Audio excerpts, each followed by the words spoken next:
Hello, everyone. Thank you for joining. We're just going to wait a few more minutes. There's a few people joining, and there's some technical issues on the back end for some people I'm trying to support with. So thank you for joining us, and we will begin momentarily. If you are having any issues, please feel free to send me a message in the chat, and we should be getting started soon. Thank you.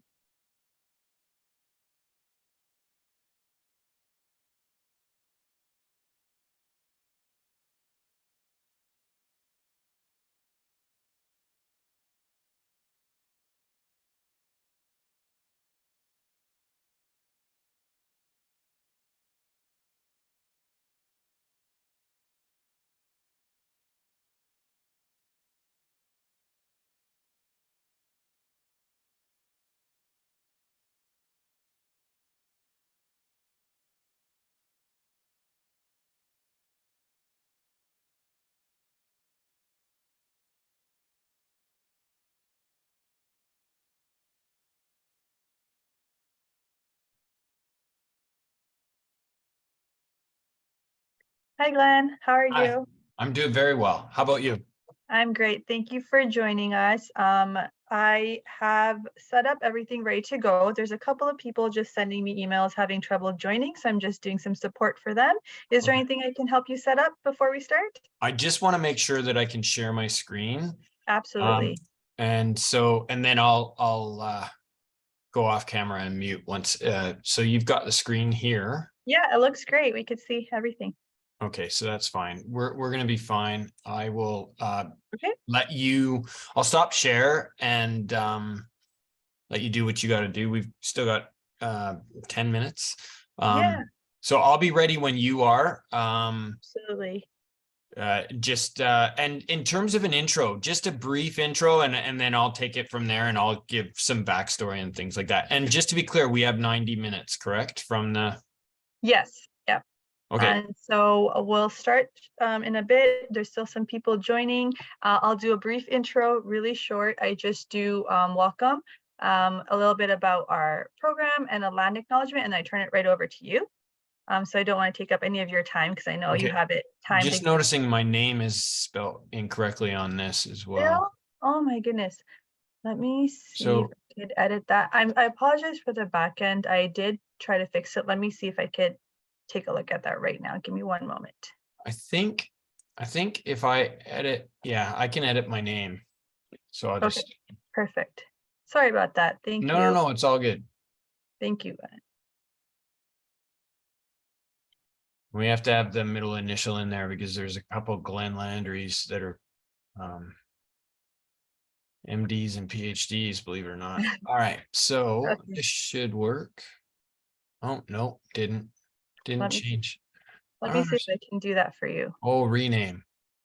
Here we go. I got it this time. Okay, perfect.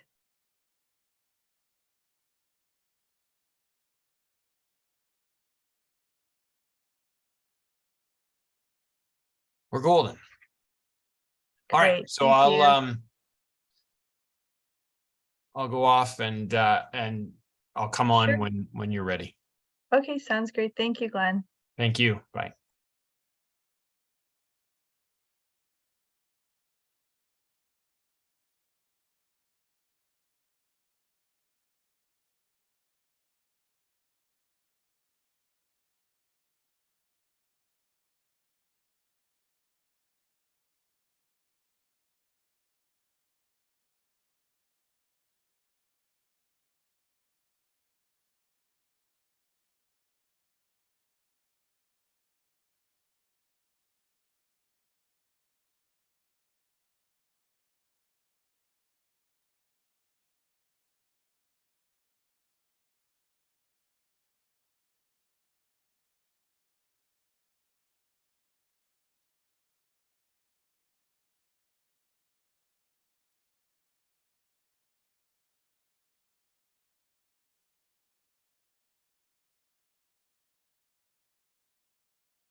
Hi, everyone. Welcome.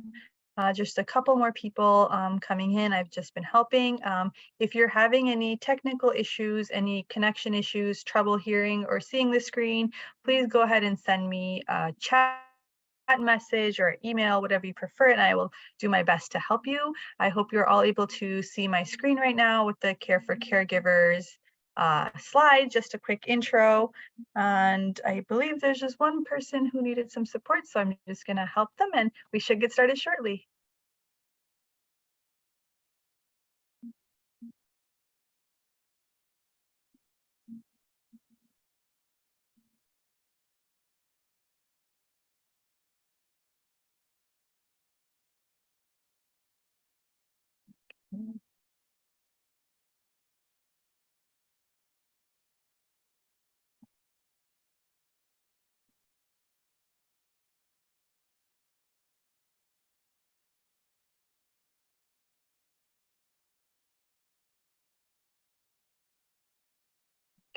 I think that's the last person who messaged me for help. So we're almost there, so I can get started. So welcome everyone, and thank you for joining us today for this Care for Caregivers webinar.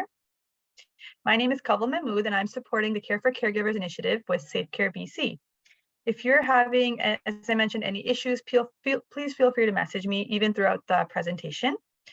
This session is being recorded and will be available to you after the webinar under our Care for Caregivers website under our resources section. This webinar today is on healthy sleep, and I will not take up too much time with the introduction because I know our facilitator has a packed agenda and I'm really excited to hear all about it.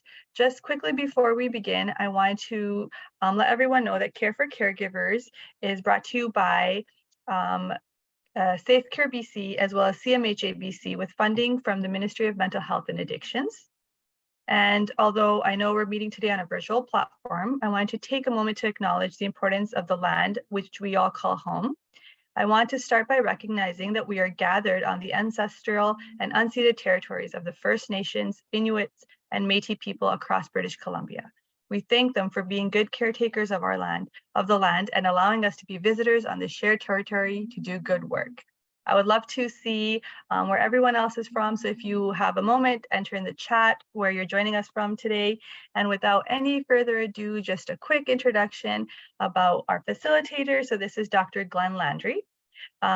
So Glen has studied circadian rhythms for over 25 years, completed his graduate research from Simon Fraser University, and worked with funding from the MSFHR and NSERC. He's focused his research efforts on sleep, aging, and cognition as a CIHR postdoctoral fellow at UBC. Now in private practice, Glen is a sleep coach who focuses on older adults, shift workers, families to help improve physical and mental health through better quality sleep. So with all of that, I will just turn it over to Glen.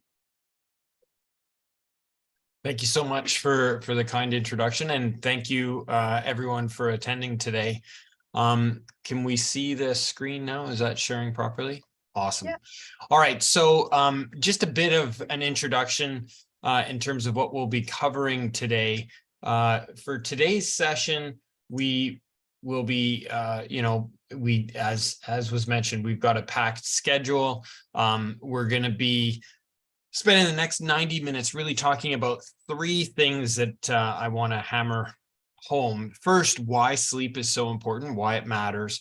Then I want to delve into some of the reasons why you might not be able to get the sleep that you want to. I imagine that there's several people on today's call that would say, Glen, I know that I need to sleep, but I can't. And so we'll go into some of the reasons why you might not be able to get the sleep that you need. And then finally, we're going to, at least begin the process toward healing your sleep. And that's our section on circadian rhythms and why they are the secret to sleep health.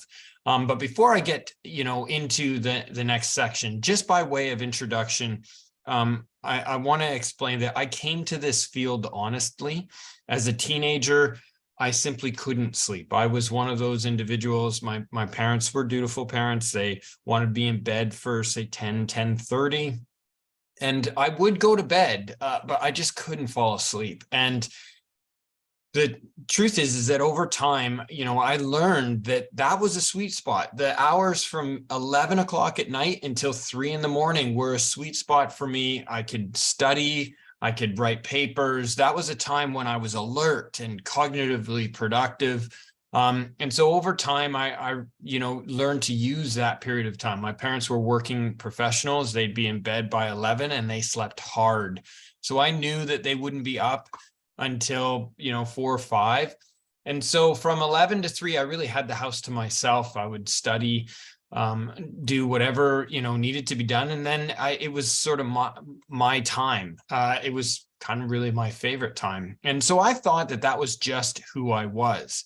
And it wasn't until my university years, I was very fortunate. I took a course from a world-renowned expert in circadian rhythms and sleep. Circadian rhythms are daily biological rhythms. So you can think of it as we have daytime physiology, biology, and behavior, and nighttime physiology, biology, and behavior.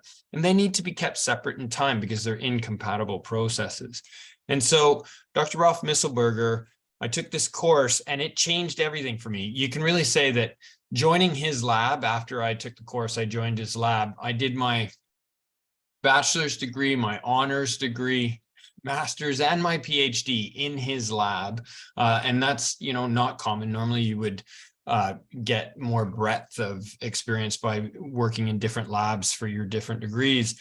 But it was a life-changing moment because while I was a good student, in high school and early university years, once I was able to take control of my circadian rhythms and I was able to actually manage my schedule better so that I could fall asleep at 10 o'clock at night and be up for 7 and productive in the lab, it was a game changer. One of the key differences is that my exams, I had no control over my exam schedule. My coursework, I could, do the courses, in the afternoons and evenings, and that would fit a night owl like myself.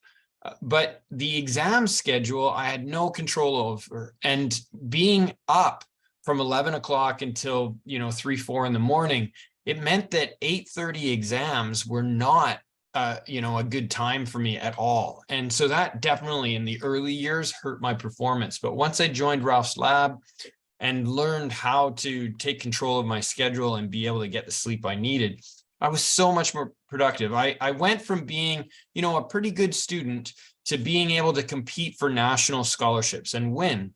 And so that was life-changing moment number 1. Life-changing moment number 2 was after I completed my honors and bachelor's degree at Simon Fraser.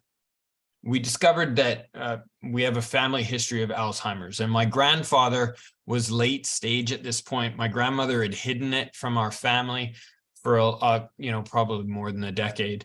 And so my grandmother and grandfather moved to live with my parents, and it was quite a bit of a burden in terms of just the caregiver burden, which, I'm sure many of you will understand. And so I actually moved back to live with my parents to help with caring for my grandfather, in particular after my grandmother had passed away. And so that was a game changer for me as well, because I learned not only do we have a family history of Alzheimer's, meaning a genetic predisposition toward Alzheimer's, but we also, the sleep was so dramatically impacted in terms of my grandfather's sleep-wake profile. In fact, and I'm not exaggerating when I say this, my dad and I would alternate nights in bed with Grandpa after Grandma had passed away.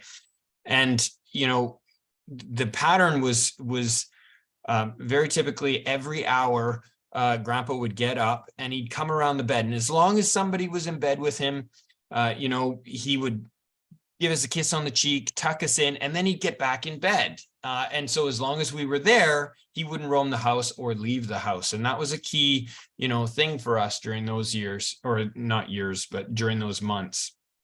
And so that meant that he was an incredible sleep depriver of the individual that was in bed with him. And so my dad and I would alternate nights to, share that burden. And that really began, a lifelong journey toward understanding the relationship between sleep health and overall brain health and performance. The truth is that, you know, we call this the Elite Sleep Series. And if you want to be elite in whichever domain that you've chosen for yourself, you really need to focus on becoming an elite sleeper, because sleep impacts every aspect of human health and performance. And so that's become my life's work. I, you know, did my PhD, and then I did a postdoctoral fellowship at UBC working with older adults. We'd known for decades that sleep changes is a normal course of aging. And we knew that that had an impact. And we'll be talking a little bit more about this in the Sleep Matters section. But we've known that if you had a young, healthy adult and you had them sleep the way an older adult typically would, that there would be performance debts and there would be, you know, healthcare impacts. And what we just commonly accepted that as a normal course of aging. But I think the important thing here is to understand it's normal, but it's not healthy, and it's definitely not inevitable. And there are things we can do. And at UBC, the research we did showed that you could take an older adult with poor sleep health, improve their sleep health with the interventions, some of which you'll learn a little bit about today. And that when you improve their sleep health, you actually improve their overall health and performance. And so these things, you know, that's a game changer in itself. You could say that that's life-changing moment number 3 for me, in that learning that this emphasis on improving people's sleep health, we already know enough to make a difference in people's sleep, and that can have an impact in their, you know, productivity and their quality of life. So without further ado, there's the introduction. So this really is my life's work. I am now entirely private practice, translating science and getting it into the hands of the people that need it most. And so I'm sort of giving you a bit of background here, but before we go further into why sleep's so important, I think I'd be remiss if I didn't mention COVID-19. And I realize we're all really tired of talking about COVID-19. It's not going away. It is really, you know, part of the new normal. It's transitioned from, you know, being, you know, a new challenge to us, and it's just going to be an ongoing challenge. And I do have a bit of good news on that front, because what I'm going to show you here is that we're doing a good job in terms of trying to tackle this, but there is a gap that we need to fill, and we have the ability to do that. So combating a pandemic such as COVID-19, really what you want to do is attack the reproduction rate, R naught here. And that is a function, it's a product of the transmission rate, which is simply, you know, the ease with which the disease spreads. So reproduction rate, just going back for a second, reproduction rate, I'm sure you're all very well aware, but that's just, you know, the speed with which a virus will spread throughout a population. It's a function of the ease with which that virus can spread, but also its recovery rate plays a role as well. And if you increase recovery rate, then the disease won't spread as quickly because it doesn't get the opportunity. And so this formula right here, the reason I'm showing you that is we want to reduce the reproduction rate, and decreasing transmission rate while also increasing recovery rate is the holy grail, if you will. And it turns out that sleep is unique in its ability to accomplish both of those things. I'm going to show you now. This is a simple study, but we've known for decades that sleep's important in terms of reducing the risk of infection. And this is a nice little summary study that proves that point. What we did in this study, they took college-age students and they tracked their sleep in advance of giving them not COVID-19, but the rhinovirus, the common cold. So they used the nasal spray, and they achieved 100% exposure rate. And when we look at the risk of actually converting, so everybody's exposed to this common cold, but not everyone is the same in the sense that some individuals were getting much more sleep than other individuals. And what we can really see here is this relationship. If you're getting less than 5 hours of sleep, your chances of converting exposure into infection is really high. But if you're getting more than 7 hours of actual sleep on a regular basis, you can see that your risk of infection is dramatically reduced. In fact, if we take the average individual we know from, epidemiological studies as well as Fitbit data that I'll show you in a bit, we know that the average individual is getting less than 7 hours of actual sleep, closer to 6 to 6.5 hours of actual sleep each night. If we were to just take that group and get them better sleep so that they were getting at least 7 hours actual, we know that we get a 20% reduction in the risk of infection. In the case of individuals like shift workers, for example, where we know that on average shift workers are getting between 5 to 5.5 hours of sleep each night, we know that we could, by improving their sleep, get a 30% reduction in the risk of infection. Now, to be clear, this is the risk of infection for something like the common cold, the rhinovirus. But let me be very clear. This translates to any pathogen such as COVID-19, for example, because the mechanisms are exactly the same. We're really talking about, immune response mechanisms to identifying a pathogen, targeting that pathogen, and removing that pathogen. And so these are the exact same mechanisms. Now, efficacy may vary based on the type of pathogen. I do understand that. But the point remains that by improving our sleep, we could go a long way to reducing our risk of infection. So that's the numerator. We don't have time to go into all of the different immune system responses, but on the left-hand side, you're seeing all of these different immune system factors that play a role in recovery rate. And what's very clear is that when we are better sleepers, when we're getting at least 7 hours of actual sleep each night, our recovery rate is dramatically improved. So in conclusion, what I really want to nail down here is that pathogens, and this isn't just COVID-19, but pathogens, we're exposed to them on a regular basis. And this, in terms of COVID-19, is going to continue to mutate. It's going to continue to become more efficient and more effective. And so if we are going to address this worldwide, I understand the importance of vaccinations and PPE, personal protective equipment. All of those things matter.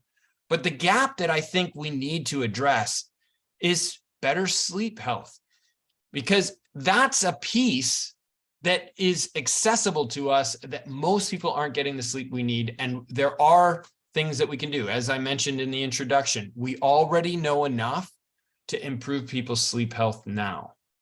Okay, so there's my little piece on COVID-19, and I appreciate your patience. We're all tired of talking about it, but addressing sleep health is really a missed opportunity so far. And so a talk like today, I hope, is going to begin that conversation and sort of help us. But it goes far beyond just immune system functions. What I would say is that there are these known hazards that are a function of not getting enough sleep. And essentially what we have is increased cardiovascular risk, inflammation, obesity, type 2 diabetes, dementia, cancer. All of these, our risk is increased dramatically when we are chronically sleep deprived. And by chronically sleep deprived, what I mean is chronically getting less than 7 hours of actual sleep on a nightly basis. In fact, 3 nights in a row of getting less than 7 hours sleep, say an hour short, let's say that you're getting just 6 hours of actual sleep each night. Well, 3 nights in a row of 6 hours sleep duration is the equivalent of pulling one all-nighter. And let me tell you, I have plenty of experience pulling all-nighters as part of, doing sleep deprivation studies during my graduate research. And so the key point that I want you to take away here is really that when we are chronically short sleepers, when we're getting less than 7 hours actual sleep each night, we're engaging the sympathetic nervous system. Again, think fight or flight response. And that system is designed for brief periods of superhuman performance. But when we engage that system chronically by going beyond our design limits and by not getting the sleep and recovery that we're supposed to on a nightly basis, when we chronically engage this system, we end up with all of these that we're talking about here. Increased risk.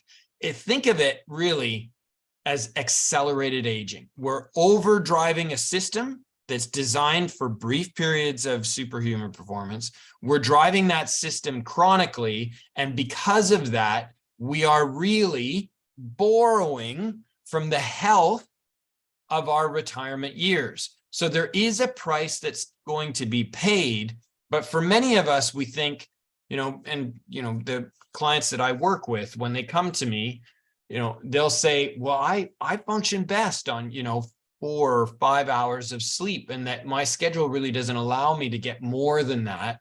I do work with a lot of shift workers, but let me be clear, we're all shift workers because sleep's the first thing we sacrifice to meet the growing demands of work, family, and social life balance. And what that means is that we are constantly adjusting our sleep schedule to meet whatever the demands are for that given set of, nights or week. And that has a role, that plays a role. And this slide, I think, is going to help you understand how that plays out. The first thing I want to, forget everything you've learned so far about sleep and wakefulness, and just start with this basic premise that wakefulness itself is toxic. You can think of it as, from the moment we wake up. So on this x-axis here, we've just got hours of sustained wakefulness. And from the moment that we wake up, the brain is quite literally like an engine. It's producing exhaust. You can think of it as something, a simple example is that neuronal activity is producing metabolites of that activity, and that exhaust is accumulating around the neurons. And we have a process that is designed to wash away the day's toxicity, the wakefulness, and that is simply sleep. And as long as we get the sleep we need in the front half, we have this wash cycle, if you will, and it's literally washing away the day's waste. And then in the back half of the sleep window, there's many, many things that sleep does. Consolidation of learning and memory, processing trauma, building resilience to stressors. All of these kinds of things are very important. Growth, immune system response, all of those kinds of things. In that front half, we're literally washing away the day's waste. And then in the back half, we're using that well-washed brain and body to process the day, to consolidate learning and memory, to identify what must be remembered for future success and what can be discarded. All of these kinds of things. So a full 8-hour sleep window to get 7 hours of actual sleep. One of the things we'll see in the slides to come is that you don't sleep the entire sleep window. There's periods of wakefulness that are a normal course of transitioning from, different stages of sleep. Think non-REM to REM and then back to non-REM as we cycle through our sleep. And there are these brief periods of wakefulness that are a normal course of that staging. And so in order to get 7 hours of actual sleep each night, the rule of thumb is that you would need 8 hours in bed to get that 7 hours of actual sleep. And so that's what we have here. And as long as you get those 8 hours of sleep, the sleep window, 7 hours actual, then you will start the next day with a well-washed brain and body, and you've got this clean slate to work from. But what happens if you don't get the 7 hours of actual sleep? In that case, you can think of it as, again, the brain being an engine, it's producing exhaust. On this slide, you're looking at the brain from the side. And what we can see is that from the point that we wake up, we're producing this need for sleep, this exhaust that needs to be washed away. And as long as we get the sleep we need, we're going to begin the next day with a clean slate. However, in the event that we actually don't get the 8 hours in bed to get 7 hours of actual sleep, let's say that we're an hour short. Well, then you can think of it as accumulating this. We haven't cleaned the brain. We're starting not quite with a clean slate. And so that's allowing for some toxicity to be residual. And each night that we are not getting the sleep we need, that toxicity builds up. Now, to be clear, this is a decades-long process that I'm talking about here. It's not that you're going to notice this accumulation immediately. And you may actually get the sense that you're functioning quite well on, say, 6 hours instead of 8. But the point is that over time, the brain's capacity to compensate breaks down. And there does come a point over time where you will end up having deficits, and they could be subtle at first, but this plays a role. Now, these neurons in the frontal cortex here, they're critical because they drive a particular stage of sleep called slow wave sleep that is the stage of sleep that washes the brain. So as we accumulate toxicity around these neurons and they begin to be choked off, they become less effective. And when that happens, it can impair your ability to get the deep sleep needed to wash away the day's waste. So this is actually, the makings for a cascade toward cognitive decline, if you will. All right, but that's not all. There are some other impacts. Now, this is the prefrontal cortex. Looking at the side, it's the front of the brain. And what we also know, and these impacts are far more immediate. So the initial one that I'm talking about is a decades-long process, but there is an impact on our mental health that can be felt quite rapidly, even after just, say, 3 successive nights of short duration sleep. And the reason for that is that this prefrontal cortex is actually the CEO of the brain, if you will. It's responsible for reason, logic, decision-making. It is a governor. It is the brake pedal, if you will, for a couple very important gas pedals. So if we're not getting the sleep we need chronically, we're accumulating this toxicity here and impairing the function of these neurons. And that disconnects the brake pedal from 2 example gas pedals. The first, and I'm simplifying on these slides, but the first is, think the emotional center of the brain, the amygdala. And that is absolutely a gas pedal. It is our emotional reactivity to our environment and how we feel.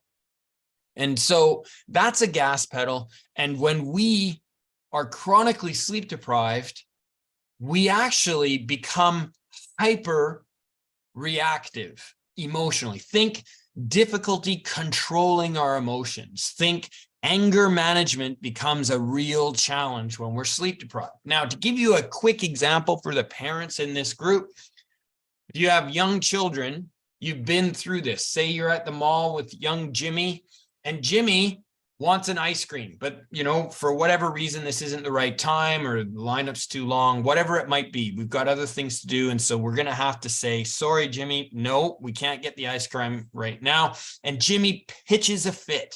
Now, he's making a scene. He's really upset that he's not getting what he wants. And as a parent with any kind of experience with this, instinctively, Jimmy, you're tired. You need a nap.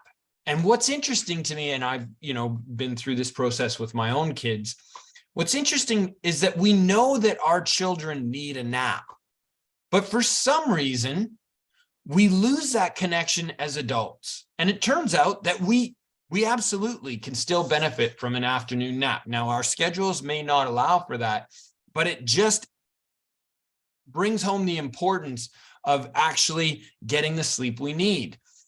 Our ability to control our emotions is dramatically impacted when we aren't getting the sleep that we need on a regular basis.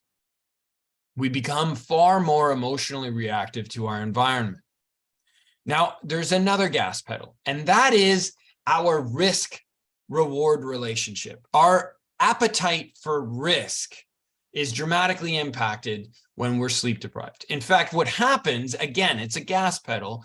And when we don't have that prefrontal cortex operating as a brake pedal, what can happen is we will tend to overestimate the benefit of taking a certain decision and dramatically underestimate the risks associated with taking that decision.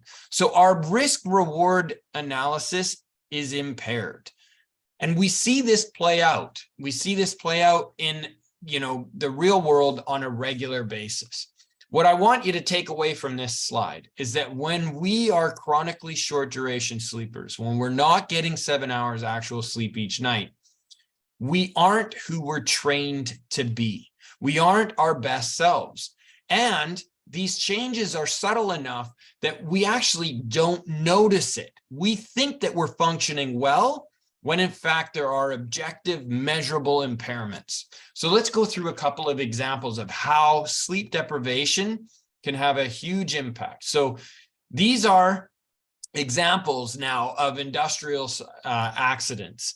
And when you look at this chart, you can see that there's two peaks when time of day dependent risk, if you will, of when these accidents play out. Now, the large majority of these industrial accidents will play out somewhere in the hours between, say, 1 and 4 a.m. That's a well-established, well-known risk zone. But there is this other risk zone in the mid-afternoon. Remember earlier I said that we are designed to take an afternoon nap?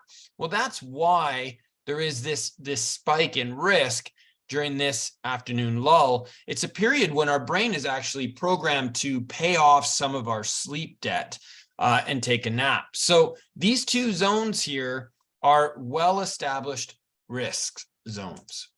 And let me show you how that plays out, both in the lab as well as in the real world. So in the laboratory setting, we can control a lot of the factors. So we'll have an individual come into the laboratory and we'll give them a simple task. This is the PVT performance task. Just think psychomotor vigilance task. So it could be as simple as a person attending a screen, a bank of lights. And as long as those lights are green, there's no action necessary. But as soon as one of the lights turns red, the individual has to reset the system by clicking a mouse. And when they come into the lab, it's very easy, simple task. They're able to do that without making errors. And you can see this starting from the left, moving toward the right. They're in the lab, and every few hours we run them through this test. Now, then we get into the sleep phase where they sleep in the lab and then begin their next day. So we've got our baseline, and then we begin a 64-hour sleep deprivation. And during this sleep deprivation in the first stages, you can see that they're able to perform. They've slept in the lab. We've measured it and confirmed that they got their sleep, and they're able to perform their task. And they can actually perform their task for quite a long time without showing, significant impairment. And then there is this period where that all falls apart and they begin to make dramatic errors. In fact, they're having great difficulty attending, and you can see this spike. But then an interesting thing happens. Over time, the error rate reduces and it approaches baseline, but doesn't actually get to the baseline. They're still being sleep deprived, and then finally they fall off a cliff, and it's almost impossible to keep them able to attend and be vigilant. And so the issue here is something called the core body temperature minimum. It's a danger zone, if you will. It is that time for most individuals, say that going to bed at somewhere between 10 and 11 and waking up somewhere between 6 and 7 in the morning.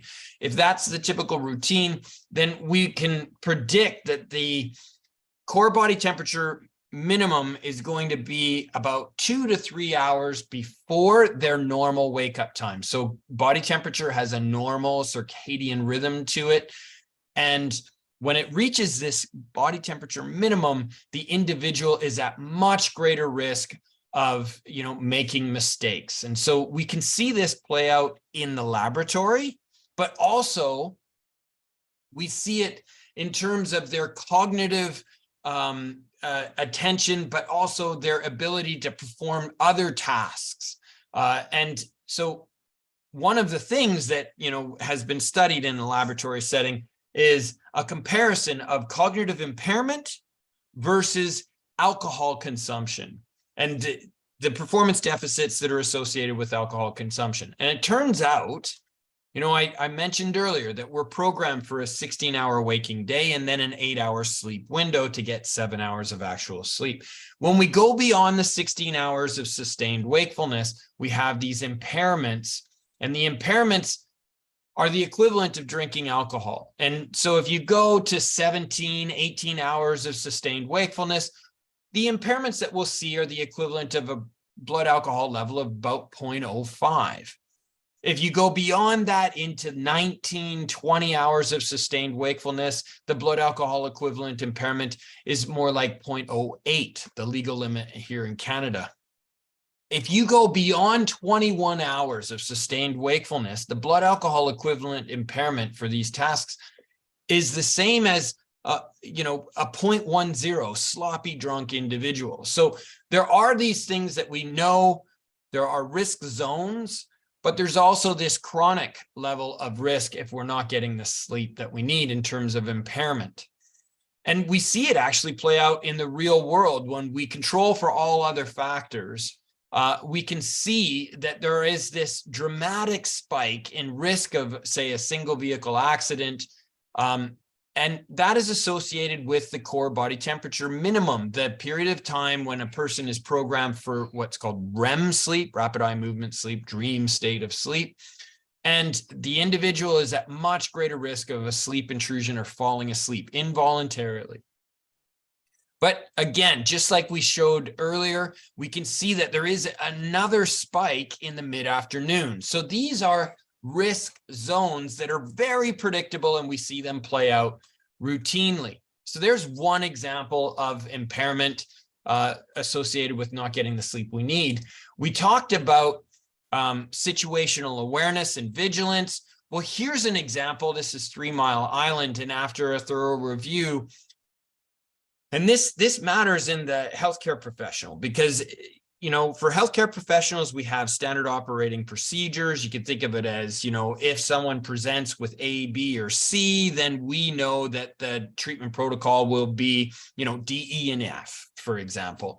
And so as long as things are following a script and we're able to do that, when we're sleep deprived, we can follow the script incredibly well.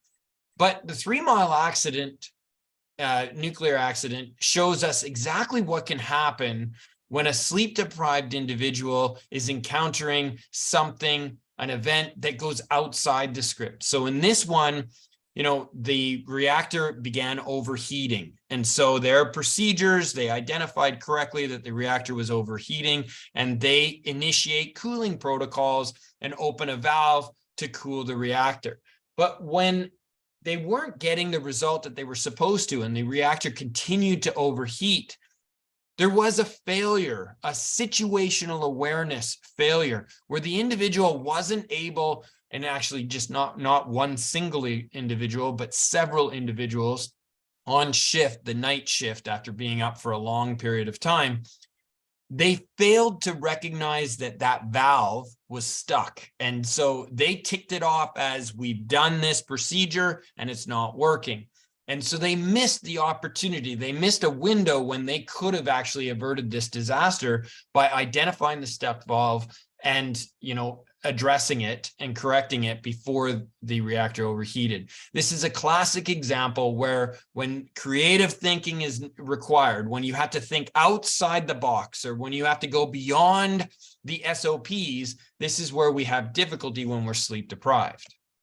Here's an example of poor decision making. So the Space Shuttle Challenger, one of the original shuttle disasters, this was a known issue in terms of they have these O-rings. And those O-rings, when they are exposed to cold temperatures, become less flexible. And so they are less effective at sealing and stopping hot gases from passing through. And so engineers had identified a risk with regard to these O-rings, and management, and at the time, NASA had a culture of, essentially being able to overcome, your fatigue and push through fatigue, and stay on your task for as long as it takes, no matter what it takes, and sleep. The ability to overcome the need for sleep was a badge of honor. The ability to perform sleep deprived was, a skill set that was appreciated, overly appreciated, I would say. And what happened is that these managers underestimated the risk that this O-ring presented, and they overestimated the benefit of staying on schedule. And so even though there was this known issue, they did not anticipate it becoming a real factor on launch day. And, unfortunately, this event happened, and it was entirely predictable. And it was something that they had a history of having seen in previous launches. And so this could have been avoided, but because in part they were so sleep deprived, they underestimated that risk. So that's an example of how sleep deprivation can change who we're trained to be. Nobody would have wanted something like this to happen, obviously, but we aren't who we're trained to be when we're sleep deprived. Here's another example of a nuclear disaster. In this case, it's just a simple, again, a simple computation error that was a key driver. They were testing different nuclear cake recipes, and somebody made a math error and cooked the reactor. And it turned out that, they were sleep deprived. They had been on a night shift for longer than 13 hours. They were well past their 16-hour waking period. And they made a simple error that ended up being catastrophic. Situational awareness, when we talk about the Exxon Valdez, this is well established as well. This is just a third mate that had sustained wakefulness for far too long and lost situational awareness in terms of well-established navigational charts, and misrepresented where they were on the navigational chart and ran aground. And so again, we're not who we're trained to be when we're sleep deprived. Another example, now this is American Airlines Flight 1420. They were coming in for a landing during a severe thunderstorm. And essentially what happened, they were nearing the end, and, in the aviation transportation industry, understanding of fatigue is, well established, and knowing and making sure that there are safety protocols in place to make sure that we don't have fatigued pilots. And even despite this, we've got these pilots that are nearing the end of their 14-hour duty shift. And what happened in this case is the pilots came in for a landing, and they had to make a go, no-go decision. Do they land at this airport, or do they divert to another airport? And they made the choice to attempt the landing. In their estimation, they felt like the weather wasn't severe enough to necessitate going to a different airport, and they chose to land, and they failed. And the interesting thing about this is during the investigation, NTSB determined, they'll have pilots, equivalently trained pilots go through a simulator to determine, whether or not these pilots followed their training. And what the conclusion was, that nobody would have made the decision to land that aircraft at that time, that it was a clear threat. The weather was making it unsafe to attempt a landing. And these pilots, that, in the end, it's determined to be pilot error. They made the wrong judgment that they could land this aircraft safely. And, you know, equivalently trained pilots wouldn't have made that decision. But what's missing in that formula is understanding the impact of sleep deprivation and understanding that, yet again, this is an example where we will underestimate the risk of a given decision and overestimate the reward for taking that decision. And that's simply what happened.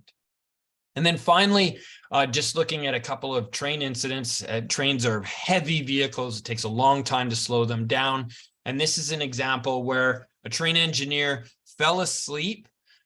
This engineer, had obstructive sleep apnea. And basically, even though they were attempting to sleep on a nightly basis, they just weren't getting the sleep they needed, which was leading to very high levels of fatigue during the day.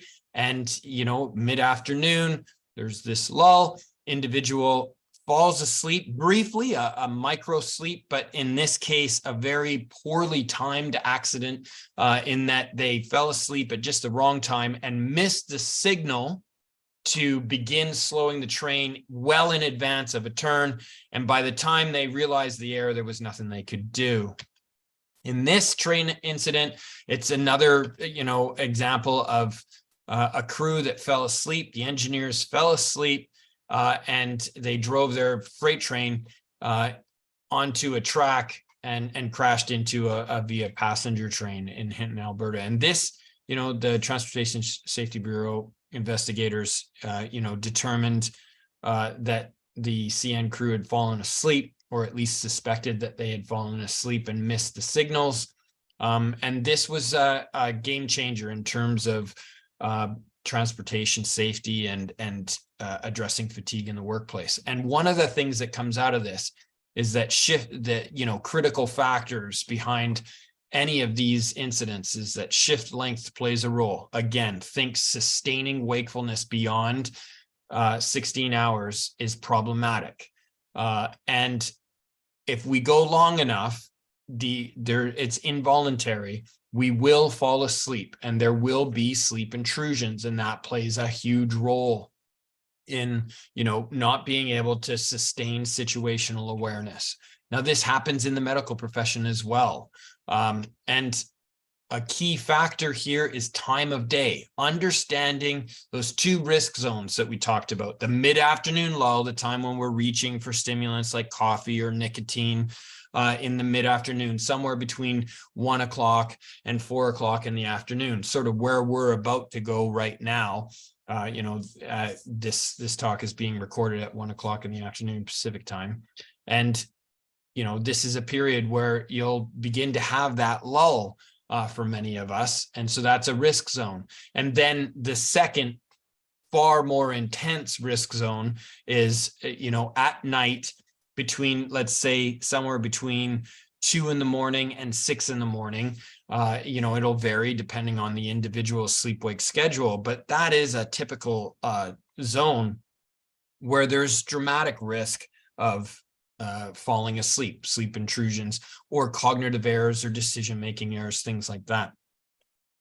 And, as we talked about errors in judgment, the main thing I want you to take away is that we aren't who we're trained to be. We aren't our best selves when we aren't getting the sleep we need. And it's going to impact our anger management. It's, things that wouldn't normally bother us are going to become unbearable during those times.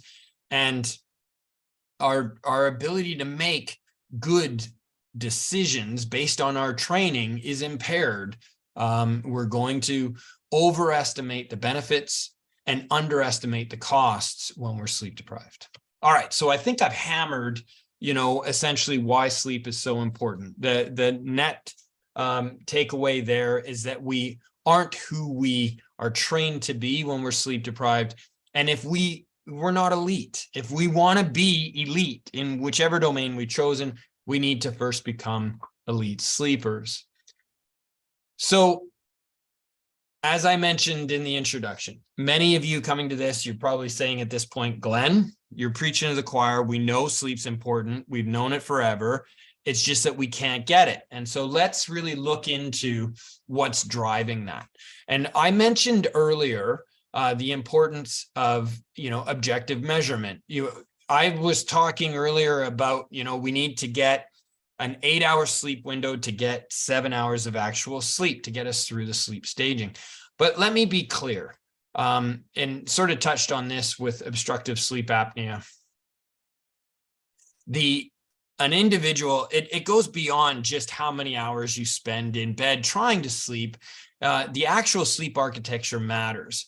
And so we now have technology at our disposal, consumer grade, wearable trackers that can give us insight into our sleep health. Now, I use Fitbit in all of our coaching. And the reason for that is that Fitbit is really best in class in terms of sleep architecture for a consumer grade wearable that's available to all of us for an affordable price, I would say. I do understand that Apple Watch has a tracker and that Oura Ring has a tracker. And Oura Ring, likes to present itself as being the best sleep tracker available. And I don't have shares in any of these companies. I don't have a vested interest beyond being able to use the data and coach from it to get, improved sleep behavior. And for that, I can say, unequivocally, the Fitbit is best in class. And so to give you an example, I've been talking about elite sleep for a while. What do I mean by elite sleep? Like if you look in your medical text, Principles and Practice of Sleep Health, you're not going to find a definition for elite sleep. What I'm really talking about is performance enhancing sleep. And, this chart here that you're looking at gives you an example of what that would look like. Now, it's not every single night, but essentially, there are some hallmarks of what I call elite sleep. The first is that our brain and body must be ready for sleep at the time that we schedule it. And so from the point, this is my sleep. And again, remember, I've got a family history of Alzheimer's. And it turns out that, if you have this genetic predisposition, if you are among the very best sleepers in the world, it negates the impact of that gene. And we don't have time to go through exactly why that would be the case. But let me put it to you very quickly.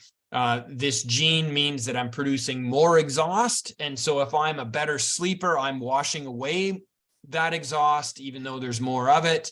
And so, put it simply, sleep washes the brain better. And it negates the impact of that particular gene. All right. So I spend more than 8 hours in bed. Typically, I'm going to bed at 10 and getting up at 7. You can see that in this chart here. From the point that I go to bed, you can see I get into deep sleep very quickly. That's another hallmark of sleep readiness, being able to get into deep sleep early and quickly, and being able to sustain bouts of deep sleep in the front half. So if we break this sleep window into two halves, you can see the front half, there's a ton of deep sleep. Think washing the brain. Think, growing and repairing and restoring tissues throughout the brain and body, building immune system response, all of those kinds of things. Then in the back half, you can see that there's less non-REM time spent in deep sleep, but more time spent in light sleep. Now, light sleep is a misnomer. It doesn't necessarily mean poor sleep, although it can. But light sleep is just a different stage of sleep, and it is actually an important stage. It processes the day. And, earlier I mentioned identifying and tagging things that must be remembered because they're important for future success, processing the day and being able to prioritize things that must be remembered versus things that can be forgotten. Well, that's a huge part of what light sleep does. And it also plays a role in consolidating learning and memory think of it as skill acquisition, muscle memory, being able to do things without thinking, responding, reading, reacting, and being able to do things quickly. That's light sleep's domain. REM sleep's critical. Mentioned earlier that we do a lot of work with first responders and shift workers. First responders, as you're very much aware, they'll face more trauma in a given set of shifts than most of us would in a lifetime. And so they're, think of it as a backpack, and each traumatic event is a rock that's filling up that backpack. Well, REM sleep plays a key role in processing that trauma and emptying that backpack. Nightmares and recurring nightmares, things like that. That's REM really attempting to do its job. You can think of it as a computer virus that's scanning the computer, or sorry, a virus program that's scanning your computer each night for viruses and then identifying and removing those viruses. That's kind of what REM sleep is doing. And when you get stuck in a loop, in the case where the virus scan isn't able to complete, it will just continue looping, trying to complete that process. Well, that's sort of an analogy for what's happening in recurring nightmares and PTSD or PTSI.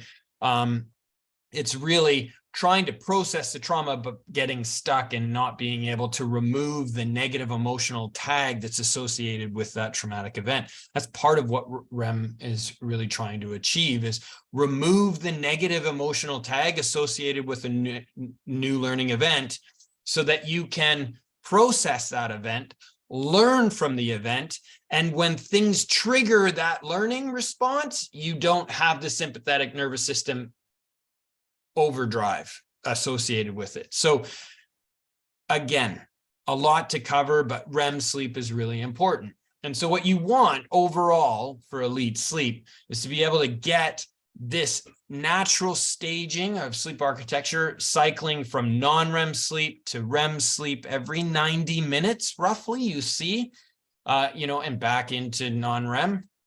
And so you see this cycling through the sleep window, but also this predisposition or this preference for deep sleep in the front half to wash the brain, restore and repair tissues throughout the brain and body, create an environment that you can then use that well-washed brain to consolidate learning and memory, process trauma, build resilience to stressors, improve creativity, all of those kinds of things. So that's what elite sleep looks like. And when we, I did mention that objectively, we've known from epidemiological studies, as well as aggregate Fitbit data on millions of users around the world, that we're all shift workers.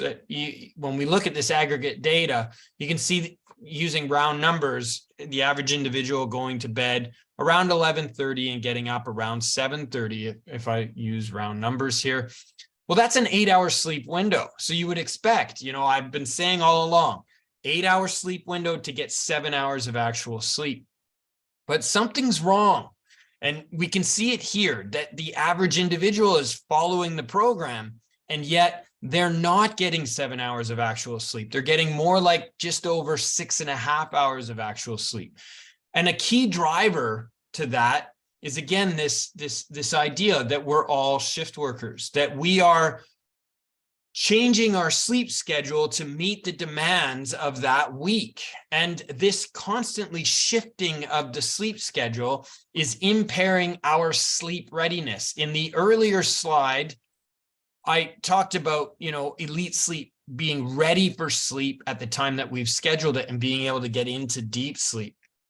Well, what we see is that the average Fitbit user, and it's not just Fitbit data, this is also epidemiological studies, as I said, confirmed in the, sleep literature. We see that the individuals aren't ready for sleep at the time they've scheduled it. And so they're not making the most of that sleep window. And this is actually an age-dependent factor that we see, and we've known this for decades, that sleep changes as a normal course of aging. I also mentioned that earlier. But what we see is that this is changing now. It used to be the domain of people in their, late 60s, 65 plus, if you will. That's when we really began to see changes, age-related changes in sleep. But now we're beginning to see this happen far earlier. In fact, we begin to see these signs as early as our 30s.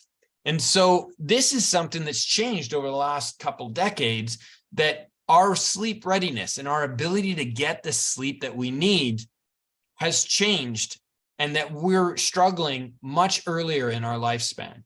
And, let's be clear about this. we're born with the capacity to get the sleep we need. But what we're finding now in the sleep research is that the way we currently live our lives is training that ability out of the system. And so that's a key driver of poor sleep health. Here's an example. Now, this isn't Fitbit data, but this is an example of, you can think this is a couple decades old, but this is research grade Fitbit back when I was at UBC. So we used something called the Motion Watch, and it gave us an estimate of your sleep data if you were to come into the sleep lab and use polysomnography, the gold standard for sleep measurement. The problem with polysomnography is that you got to come to the sleep lab, you got to sleep in a bed that's foreign to you. You have all of these wires and cables hooked up to your brain. And, it's not a comfortable, environment. But what Motion Watch gave us was the ability to give someone a wrist-worn device. They could go sleep in the comfort of their own bed, and we could get, 2 weeks or more of data. And so that's what you're seeing here. Each horizontal row is just a 24-hour day. So we've got 14 days and nights of recording. The black vertical deflections you see here is just the motion that's captured by the device. And the pink shaded area is the time during which the individual is reporting that they are trying to sleep. Now, we have various ways of confirming that sleep window and making sure that we've got the right data. You think sleep diaries as well as buttons. So they push a button on the watch that says, I'm going to bed, push a button on the watch that says, I'm getting up. And what we can see in this example is estimates, 3 critical estimates. The first is the amount of time, the duration that they're actually sleeping. So in this example, you've got them sleeping for, over 7.5 hours, 461 minutes here. And their sleep efficiency is incredibly high. That's just the percent of time that they're actually sleeping for the amount of time that they're spending in bed trying to sleep. And you can see this, the deflections, the movement, it's very brief periods. These are getting up to go to the bathroom typically.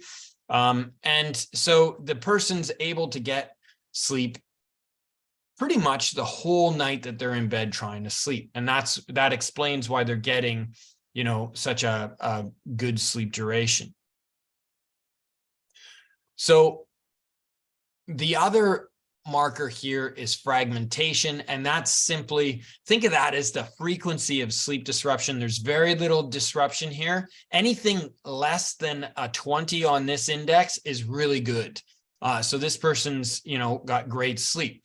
And this is, 69-year-old woman, and we've matched her with a more typical 69-year-old woman. And what you see here is an individual that is really suffering from normal age-related change in sleep. Their sleep duration, we've, matched them for the sleep window, roughly spending the exact same amount of time in bed, roughly, but getting far less sleep. You can see getting just over 6 hours of sleep each night, and their sleep efficiency is much less, just a tad over 75%, meaning that 25% of the time that they're in bed, they're not actually sleeping. Fragmentation index, you can see this is, twice what would be good, 41. And you can actually see it in the chart. If we break this sleep window into 2 halves, with the exception of this awakening that was prolonged and this one, in the 2 weeks, there's really only 2 nights where they had a prolonged awakening in the front half. It's a tale of 2 halves. This sleep in the first 3 to 4 hours looks very similar to what you would see in the healthy sleeper, the previous chart. But in the back half, you can see that the individual, they're able to sustain about 3 to 4 hours, but then from that point on, they awaken and they really struggle to get back to sleep. And this is a hallmark of older adult sleep. We see it not only in Motion Watch data or Fitbit data, we see it in PSG or polysomnography. In this chart, we're comparing older adults to younger adults, and you can see right here, TRT is total recording time. They're spending the same amount of time, in bed trying to sleep. but the wakefulness is dramatically higher for older adults compared to younger adults. And, you know, that the age group there, you can think 65 plus versus, you know, somebody in their mid 20s. When we look at total sleep time, TST, you can see this dramatic difference. The older adult is getting, again, just over 6 hours of actual sleep. They're spending 8 hours in bed, but they're only getting just about 6 hours or just over 6 hours of actual sleep. The younger adult is closer to 7.5 hours of sleep. When we look at sleep efficiency, this really tells the tale. Below 80% sleep efficiency compared to about 90% sleep efficiency for the younger adult. What these two things, these are hallmarks of accelerated aging. When we have total sleep time durations less than 7 hours actual sleep, and we have sleep efficiencies below 80%, that is a hallmark for accelerated aging. Think of it as, you know, a predictor, a strong predictor of accelerated aging. And when we then go a little bit deeper and we look at, and this is what polysomnography would give us, is the actual sleep architecture, we can see that it's this stage 4, which is 100% slow wave sleep. And remember, slow wave sleep is the sleep that washes the brain of the day's waste. That stage of sleep is dramatically reduced in the older adult versus the younger adult. And so what we can see definitively, and it really doesn't matter what device you use, this story is stable across all of the measurements. We see that older adults are getting less sleep and that they're not washing their brains near enough. And so this is, you know, when we look at it in terms of Fitbit data, this is what you would see, where we have disordered sleep architecture. We don't see the deep sleep in the front half. There's some REM here, but it's this long awakening. And from this point, a fragmentation of the sleep window. And this is not an older adult. This is actually a client of ours.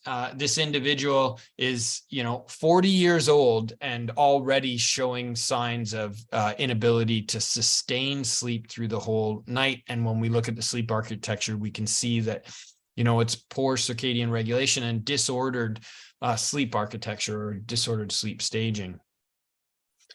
Okay, so key factors there are not being ready for sleep at the time that we've tried to sleep, and age is a function, as well as being a shift worker. That changing our sleep schedule plays a huge role in that.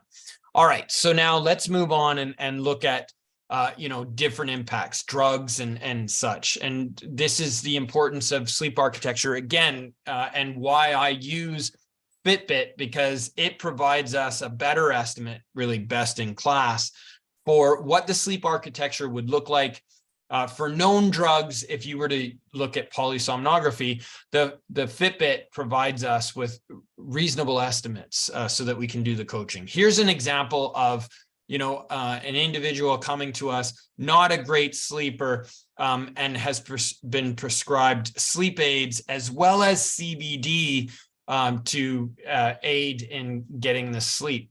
And what we can see in the sleep architecture is that the sleep aid is promoting, this particular drug is known to promote slow wave sleep or deep sleep. But the issue is, you know, these stages are mutually exclusive. You can't be in deep sleep while also being in REM. So any drug that promotes slow wave sleep is going to inhibit REM sleep. That's a key thing that people need to understand, is that any drug that you take that promotes one area of sleep is going to take away from another area.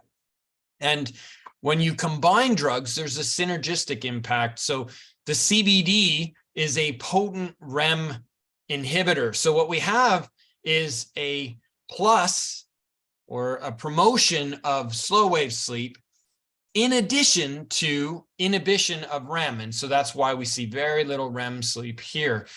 Just to be clear, CBD is a potent REM inhibitor. THC is also a REM inhibitor, but THC alone is less of an impact than CBD itself. So that's something to keep in mind. Alcohol also has impacts on sleep. And I put this chart up because we know that older adults very often will self-medicate with a nightcap before bed, say a Zambuca shooter in some cases, or whatever it might be, just to take the edge off and help them fall asleep. And the problem with alcohol is that it does work. It can help people fall asleep, but the sleep architecture is dramatically impacted. There is a dose response. The more alcohol you drink, and I'll show you this in a bit, but the more alcohol you drink, the greater the impact on your sleep architecture. But you can see, it actually will promote a bit of deep sleep in the front half, but it fragments the sleep-wake architecture, as well as decreasing the amount of REM you get in the back half, and overall decreasing the amount of slow wave sleep. So alcohol is not a successful strategy to improve sleep. Here's an example of somebody on Adderall. And in this case, the individual, when they first came to us, was not sleeping very well, and so would sleep in occasionally. And so the onset that, when they would take the Adderall, would change from day to day. Sometimes they would take it early, sometimes much later. Sometimes they'd forget and take it later in the day. And so the impact, essentially it's the equivalent of amphetamine, and amphetamine and sleep don't go well together. In fact, amphetamine is going to keep you awake. And so it's not a surprise that we see this tremendous fragmentation of the sleep-wake cycle. And this individual, we were able to correct that by getting better timing and better circadian regulation, so that they were able to, not only were they able to get better timing of the drug, but they were actually able, once they did, to dose down and reduce the impact of the drug on their system. Here's an example. Now, this is my data. It was a particularly harsh allergy season when I collected this data, and it came early and harder. And so I did have to take some antihistamines, and you can see, if we think back to what my sleep would more typically look like, this is what you would expect to see most typically for my sleep. But when I was taking the antihistamines, sleep was fragmented a bit, and you can see not as much REM. What's interesting is that after a few days of getting through that allergy season and taking the antihistamines, my very first night after taking the antihistamines, you see this massive rebound in REM. And that's, a classic hallmark of sleep restriction and then recovery, that there will be this REM rebound the first night after. And so you can see that. And a key part is that, my circadian rhythms are very well established, routine sleep. And so I am able to recover from, say, a poor night of sleep much faster than most. Here's an example again of my data, but this is me taking taking one for the team just to show you what it's like when you drink really heavily. I did this just for science, of course. And so this is celebrating and drinking, my favorite IPA, and drinking several of them. And you can see a dramatic impact on sleep, going to bed quite late because I was partying. And then even though I actually didn't get out of bed until much later, the time that I spent in bed past 6 a.m, I wasn't actually getting any sleep whatsoever. And so that's an impact of, excessive drinking. But again, on the point of being able to recover, this is the night after partying, and you can see a really strong recovery. By having strong circadian regulation, we're able to, withstand the impacts when life gets in the way, and say we've got a kid that keeps us awake one night, or a sick kid, or we're traveling, or we're partying, or we're doing things. It is possible to recover quite quickly. And the reason for this, and I've touched on it a couple of times, is that circadian rhythms are the secret to sleep health. Key points here that, as I mentioned in the introduction, circadian rhythms are daily biological rhythms. We've got daytime physiology, biology, and behavior, and nighttime physiology, biology, and behavior. And they are incompatible processes, so we must keep them separate in time.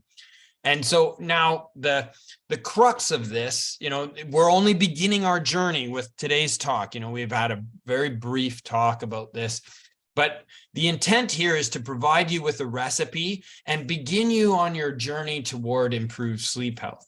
And the first thing I would say is understanding that we have, think of it as, if you think of the symphony or an orchestra, and imagine an orchestra with tens of thousands of instruments.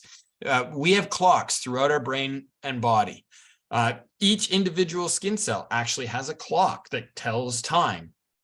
And these clocks, they tell time slightly differently. And so they really require a pacemaker to reset the clock. And it's equivalent to an orchestra, the orchestra requires a conductor to get all of the instruments in time so that each instrument is doing exactly what it's supposed to do at exactly the right time. That's how you end up with the beautiful music from the symphony. Well, in the same idea applies for our circadian rhythms, our clocks throughout the brain and body. They all need to know exactly what time it is. And so we need, remember I said earlier that we have the ability to get the sleep we need. We're born with it, but we train that ability out of ourselves. And a big part of it is how we go about living our lives. There are these time cues that tell our brain and body exactly what time it is. It's not going to be a surprise to you. These are evolutionarily ancient. They begin with the solar day-night cycle. Daylight is the signal that this is day. And darkness is the signal that this is night. And so that's the first, and it's a very strong time cue. So our light exposure profile has changed dramatically. We're much more indoor dwelling than we used to be, or that we evolved to be as hunter-gatherers around the plains. And so what's happened is we get less daylight exposure than we evolved to get. And at night, because we have artificial light sources now, and we have the ability to control and turn lights on 24/7, and we have shift workers that are working night, that light has an impact. At night, it turns off the nighttime or sleep promoting impacts of circadian rhythms. And you've probably heard of melatonin, and that's a key time giver as well. Light at night turns off melatonin. All right, so that's the light profile. The next to understand is our food profile, our meal times. In terms of daytime, meals or access to food is a daytime signal. And then the abstinence, or the fasting, if you will, the absence of food access, is a nighttime signal. And that's another thing that has changed dramatically in our society. We've trained that signal out of ourselves, because for many, many, many of us, our biggest meal of the day, our strongest mealtime signal, is actually butted up against our sleep window. It's happening, say, 2-3 hours before we go to bed, that we finally get home, cook a big meal, and have a big meal with our families. And what happens is we're telling our brain and our body that that meal, our biggest meal of the day, is starting the day. But it's happening right before we're going to bed. So we're getting disordered time cues when we do that. And then finally, our activity profile. We're far more sedentary during the day than we evolved to be. A lot of us are desk dwellers during the day, and very sedentary during the day. And what happens with that is that provides a nighttime signal. And then at night, when we struggle to get the sleep we need, we're more active than we evolved to be. And because we have access to light, we can use the night. And because we do that, we end up disrupting our circadian time cues.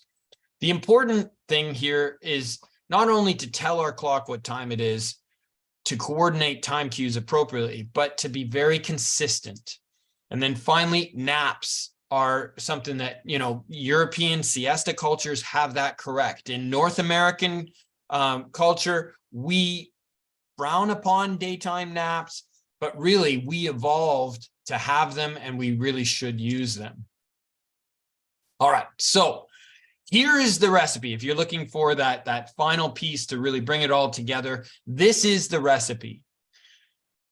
You begin by protecting a sleep window. And now I realize that many of you are shift workers, and so this is going to play a role. But let's use, for example, 2-day, 2-night, 12-hour shift, and then 4 days off.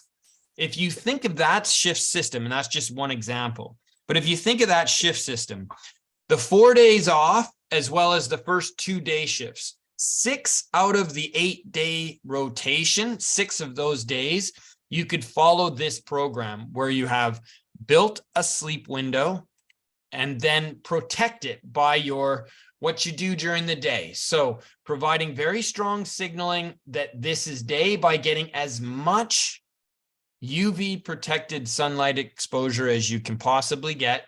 And when you can't get that light exposure, then doing your best to augment. And if you look at my camera, you'll see I'm going to turn on my blue lights. And so you can see that I've turned blue, hopefully. And so this is a way that you can supplement your daylight exposure, your sunlight exposure, by getting lots of blue light. Why blue? The reason blue is important is essentially we evolved in a solar day-night cycle where not every day was a sunny day and there were lots of cloudy days. And it turns out that cloudy days are blue-rich days. And so that's why blue was the more consistent signal that established that this is day.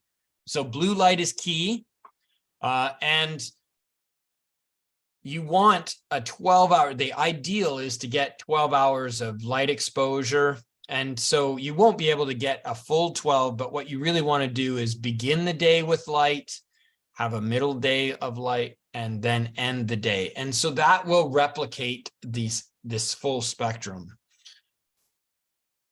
That's the first piece. Now, the next piece is having routine meal times. And I've already kind of covered this, but forgive the gender bias for a moment and think of it this way. We want to have breakfast like a king, large breakfast in advance of our most active part of the day.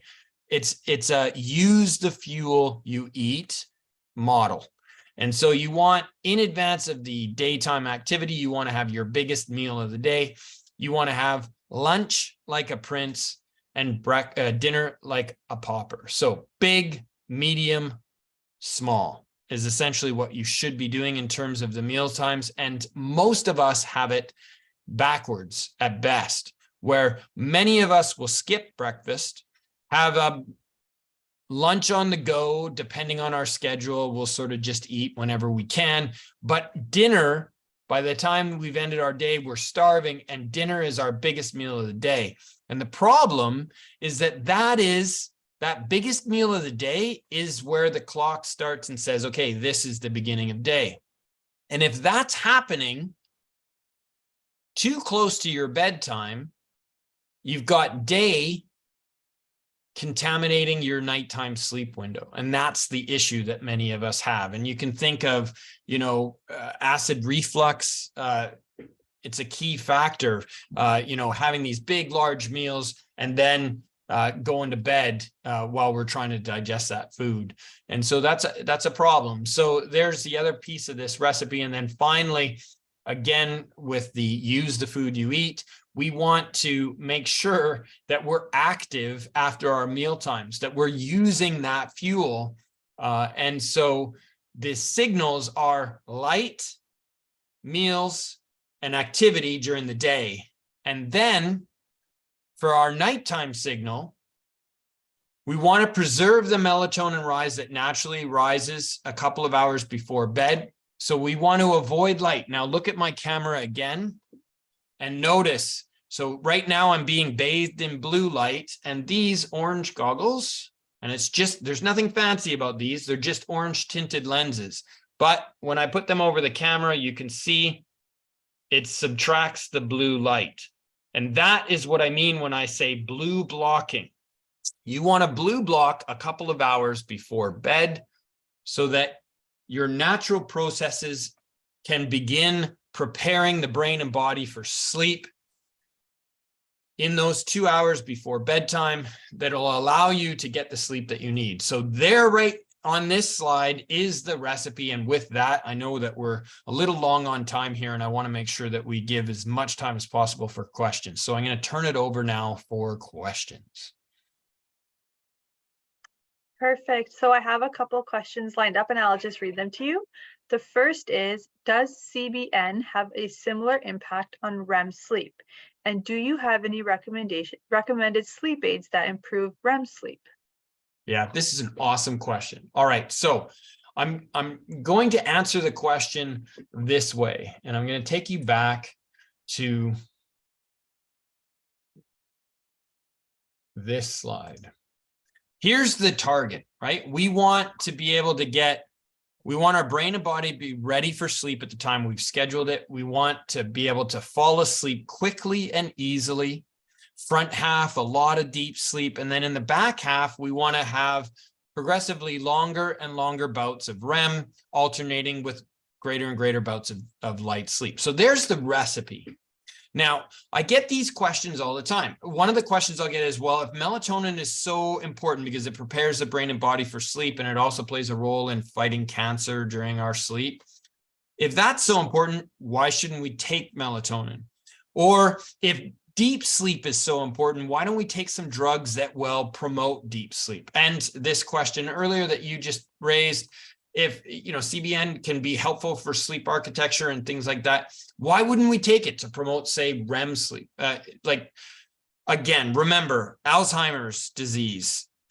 We know that slow wave sleep is critical for washing away the day's waste. And so the idea was, if we promoted more slow wave sleep, then we would have a treatment for Alzheimer's. And pharmaceutical companies jumped all over that, and they did produce effective pharmaceuticals to promote slow wave sleep, but they did not get the impact they were looking for Alzheimer's and improving cognitive function and improving memory performance. Why? Because they were promoting slow wave sleep while inhibiting REM sleep. And REM sleep, if you recall, is really important for consolidation of learning and memory. It's knowledge acquisition. So light sleep is skill acquisition, if you will, and REM sleep is knowledge acquisition. So the short answer for anybody that wants to take supplements to try to improve their sleep or to target a particular stage of sleep to get more of it, I have an inconvenient answer. And my answer is this: the strategy should not be to take a pill or a supplement, because remember I said that we're born with the ability to get the sleep we need. If we take a pill, we're trying to hack the system and to promote one stage of sleep. And you can be effective at that, but no 2 days are the same. Some days are physically strenuous. Other days might be emotionally taxing. There may be a ton of new learning. You may have faced some trauma. Every day presents a unique set of challenges. And so the sleep architecture you need isn't predictable. You have to leave it to what I call the sleep accountant. Think of it as the physiological processes we're born with to track our sleep-wake history and to determine what kind of day we had and figure out what the debts are for the sleep architecture, the sleep staging, and balance the books. So my answer is, don't take supplements to try to hack the system. My answer is to build a sleep window, and getting back to this slide here in a second. My answer is to build a sleep window. Protect that sleep window with what you do during the day as well as at night when you can't sleep. So making sure that you're following the formula of getting lots of light during the day, avoiding blue light at night, being active during the day, breaking up sedentary, making sure your meal times are properly scheduled, all of these things. Now, I'm simplifying with this recipe, and of course, we go in much greater depth with our clients, but the recipe is build a sleep window, protect that sleep window, and let your sleep accountant balance the books. Let those physiological processes determine what sleep you need. And so there's the answer. We have a drug-free approach. And it doesn't mean that diet doesn't matter. Of course, diet matters. But the idea here is to try not to hack the system and to allow your physiological processes to balance the books appropriately. Okay, so the next question was around the blue light portion that you discussed. It says, what if someone has light sensitivity? What can they do? Yeah, that's a great question. So one of the things you'll see, I use blue light so if the answer is complicated, but white light, daylight right now, we're having, a nice sunny day here. That's about 100,000 lux. It's incredibly bright and it's full spectrum white light, if you will. But it turns out that we don't need full spectrum light, that, our system prioritizes blue light. And so it is possible to get blue light instead of white light. And so you could go from needing 10,000 lux to get the therapeutic effect to about 450 lux of blue. But the impact is that it does feel bright. And so my answer is get as much bright light as you can tolerate, and then be far more impactful at blue blocking at night. And so, if light tolerance is an issue, you have to, manage the brightness during the day and counterbalance with darkness at night. That's essentially the answer.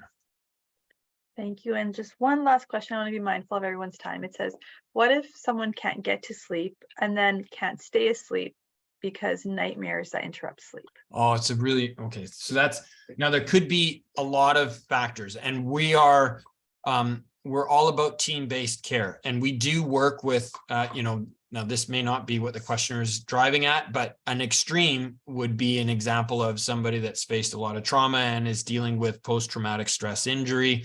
And a big factor there can be recurring nightmares. So that just going to sleep becomes a stressful experience because they know the nightmares are coming. And so what we'll do is we'll work with healthcare professionals. EMDR is an effective tool where you can work with a healthcare professional to improve your capacity to be able to get the sleep you need at night. And so where we'll work on circadian regulation and promoting strong, healthy, sleep-friendly environment where their brain and body is ready for sleep, and then using team-based care, meditation, talk therapy, pharmaceuticals where necessary, we can create an environment that you are able to process that. So that's a complicated process, but well worth the time and effort to do it. And now I know we're running out of time, but if I haven't answered your questions, please just email me at glen@elitesleep.ca and I'll address your questions to the best of my ability. And Glen is with 2 N's, so GLENN @elitesleep.ca. Thank you so much, Glen, for taking the time to speak with us. So I just wanted to let everybody know, if you have other questions or you'd like to contact Glen, I will be sharing all of the details in the post-webinar email with Glen's contact info, email address, any other contact info or information Glen would like to share. I'll put all of that on our post-webinar email. Also just wanted to remind you that our next webinar is on April 5th on principles of psychological first aid. And this webinar, along with all of our past ones, can be found on the Care for Caregivers website. So thank you, Glen. I really feel like it's such a great reminder for us to really focus on the basics. Sometimes we overlook those and look for all these complicated solutions, and it really helps to figure what we're doing during the day and how that impacts us. And then I felt like I learned so much. So thank you truly so much. And I know there's probably people that have questions, and I'm already getting emails. So I will definitely share your contact info and everybody can get in touch with you. Thank you Thank you so so much for much. your time. Thank you, everyone.